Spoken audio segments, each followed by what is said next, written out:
नमस्कार, मी राहुल रणदिवे, दैनिक जनमत सोलापूरसाठी आपण घेत आहोत नटरंग राजकारणाचा हा कार्यक्रम। या कार्यक्रमामध्ये सीपी सर आलेले आहेत, आपले सोलापूरचे शहर सीपी साहेब। आपण त्यांच्या संगत आपण संवाद साधणार आहे। येणाऱ्या निवडणुकीमध्ये ह्यांचा बंदोबस्त कसा असणार आहे, आताचा बंदोबस्त कसा लावला आहे, ते आपण सगळं त्यांना सीपी सरांना विचारणार आहे। सर, आता इथे जे बंदोबस्त लावला आहे कुठल्या पद्धतीने लावलाय आणि जेव्हा बूथ निवडणुकीची जे वोटिंग होणार आहे त्यावेळेस कसं बंदोबस्त लावलेला आहे?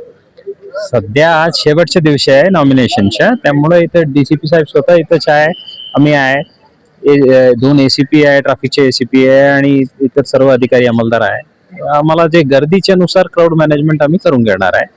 कुठल्याही प्रकारच्या कोड ऑफ कंडक्टच्या उल्लंघन न होता हे आज पूर्ण नॉमिनेशन प्रोसेस संपेल अशा अपेक्षा आहे।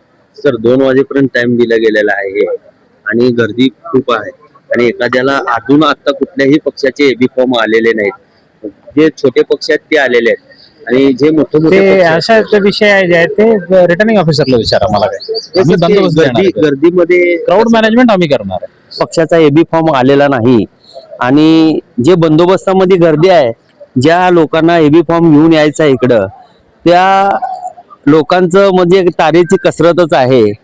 येणाऱ्या निवडणुकीमध्ये बघूया आपण कशी रणनीती असणार आहे। आतापर्यंत तर कुठल्याही पक्षाचे एबी फॉर्म सध्याला इथं छोट्या पक्षाशिवाय मोठ्या पक्षाचे प्राप्त झालेले नाहीत। मी राहुल रणदिवे, चंदन बोल्लू, सोलापूर न्यूज।